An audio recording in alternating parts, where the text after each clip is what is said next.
Assalamualaikum warahmatullahi wabarakatuh. Alhamdulillah, Allahumma salli ala Sayyidina Muhammad ibn Abdillah wa ala alihi wa sahbihi wa mawala. Sahabatku yang dimuliakan oleh Allah, berbicara kebaikan mengenai haji. Kecewa orang miskin, dia tak dapat naik haji. Bicara kebaikan mengenai sedekah. Kasihan orang fakir, mereka tak punya harta untuk bersedekah. Tapi Allah berikan satu peluang kebaikan kepada setiap umat manusia.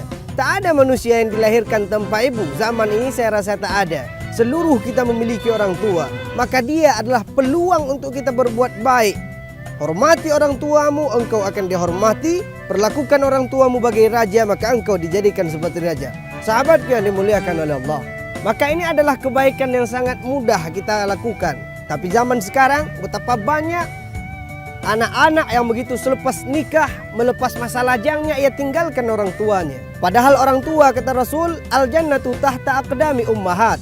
Surga itu berada di bawah telapak kaki ibu.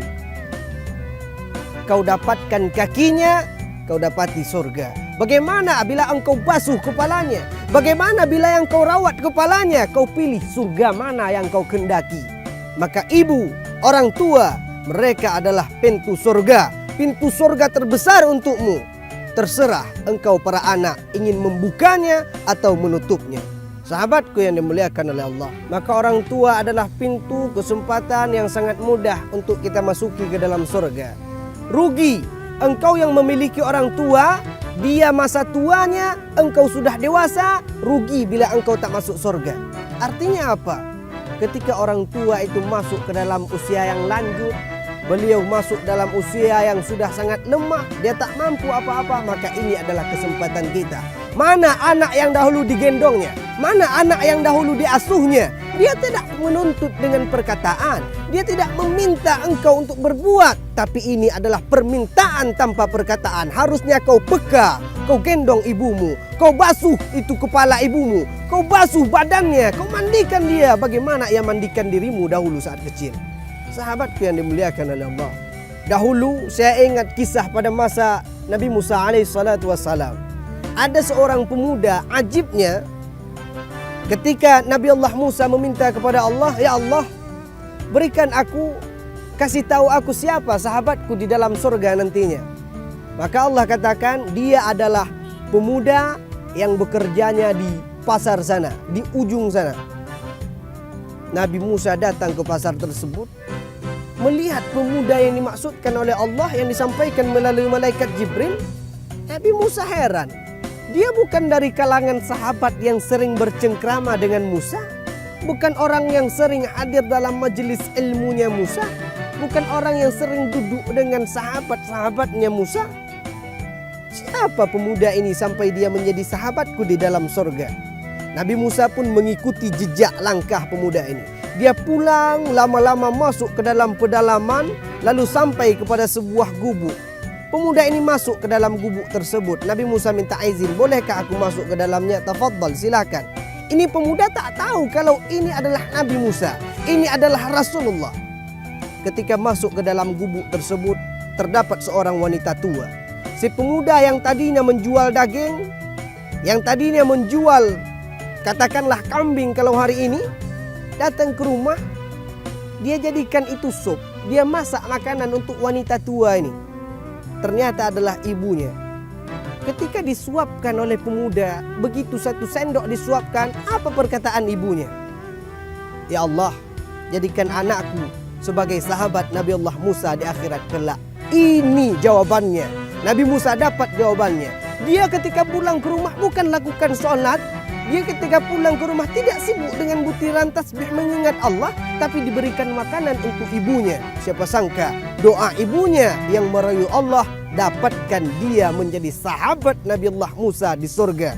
Maka engkau yang tak mampu merayu Allah untuk meminta surga, datang ke ibumu, rayu ibumu agar dia yang berurusan dengan Allah, dia yang merayu Allah, maka Allah turunkan, Allah berikan kepadamu surga. Dikatakan ridallah fi ridal walidain wa sukhtullah fi sukhtil walidain. Ridanya Allah terdapat pada ridha orang tua, sukhtullah, murkanya Allah terdapat pada murka orang tua. Ajibnya pemuda ini tadi. Maka jangan heran ketika ada sinetron tukang bubur naik haji. kurang hebat, ini lebih mantap jiwa dia. Tukang pasar masuk surga. Sahabatku yang dimuliakan oleh Allah, maka saya ulangi, pintu surga paling mudah dimasuki oleh setiap anak adalah melalui pintu ridhanya orang tua. Itu adalah pintu surga yang paling mudah kita masuki. Sekarang hari ini banyak orang yang lalai dalam tanda kutip dengan ibadah, sibuk dengan majelis taklim, banyak bersedekah, naik haji, umrah, bukan tidak baik, bagus. Tapi dia lupa ada surga di rumahnya, surga yang jarang kau merindu, namun setiap saat kau bertemu dan bertamu. Dialah ibu yang surgamu berada di bawah telapak kakinya. Maka ibu ini adalah surga kita. Kau tak perlu cari surga jauh-jauh, cukup kau dapatkan ridha ibumu, itu adalah kunci surga daripada Allah Subhanahu wa taala. Sahabatku yang dimuliakan oleh Allah, begitu sedih, ironis bila kita lihat kejadian akhir zaman, manusia di akhir zaman.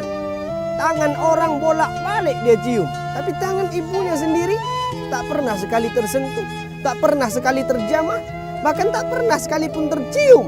Cium pun dia ke kening, tak ke hidung, tak dapat faedah takwil, faedah kuplah, menghirup, menghisap tangan orang tua. Sahabatku yang dimuliakan oleh Allah, tak niat merendahkan tetua para alim ulama. Mereka adalah al-mukarram, orang-orang yang ditinggikan oleh Allah Subhanahu wa taala. Tapi hari ini banyak kita datang ke ulama, datang ke habaib, datang ke ustaz-ustaz, kiai-kiai, minta doa. Semoga saya hidupnya bahagia Pak Ustaz.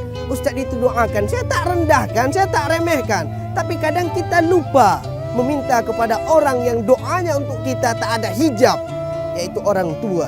Sibuk meminta kepada ulama-ulama, 1000 ulama kita datangi tapi lupa kepada seorang ibu, 1000 ulama kita datangi tapi lupa kepada seorang ayah. Adakah kita demikian sahabatku? Na'udzubillahi min dzalik. Seorang pemuda datang kepada Habib yang konon katanya wali Allah. Apa kata pemuda? Habib, doakan saya supaya hidup berkah, doakan yang baik-baik. Lalu Habib menjawab, apakah kau mempunyai seorang ibu? Apakah kau mempunyai orang tua? Betul, saya masih memiliki seorang ibu. Pulang kau minta doa kepadanya. Doa dia setara bahkan lebih baik dari doa 70 wali Allah. Ada 70 ulama mendoakan kita supaya kita bahagia hidupnya. Tapi cukup dengan satu doa orang tua, sengsarakan dia demi Allah, disengsarakan oleh Allah Subhanahu wa taala. Sahabat yang dimuliakan oleh Allah, maka dari itu mari sama-sama kita yang masih memiliki orang tua, datang ke orang tua, cium tangannya, mintakan doa kepadanya, minta ampun silap salah di mana kita pernah berbuat janggal lalu membuat sakit hatinya, tersinggung perasaannya. Sungguh tak ada kebahagiaan bagi orang-orang yang membuat sakit hati orang tuanya. Kita yang telah ditinggal pergi oleh orang tua, tak lagi berkesempatan bertatap wajah dengan ayah bunda, maka datangi makbarahnya, datang ke makamnya, lalu salat di masjid atau dimanapun, berdoalah kepada Allah, Rabbighfirli wali walidayya warhamhuma kama rabbayani shaghira. Ya Allah, bagaimana mereka menyayangiku dahulu, maka sayangilah mereka, ringankan azabnya, ringankan siksanya, semoga ditempatkan di tempat yang baik oleh Allah Subhanahu wa taala. Sahabatku yang dimuliakan oleh Allah, semoga dengan pertemuan singkat ini dapat menyadarkan kita betapa besarnya pintu surga yang ada di rumah kita, yaitu orang tua yang sama-sama kita miliki. Hadanallah wa iyyakum ajma'in. Billahi taufiq wal hidayah. Lastu bi khairikum, saya tak lebih baik dari antum, maka mari perbaiki diri sama-sama. Assalamualaikum warahmatullahi wabarakatuh.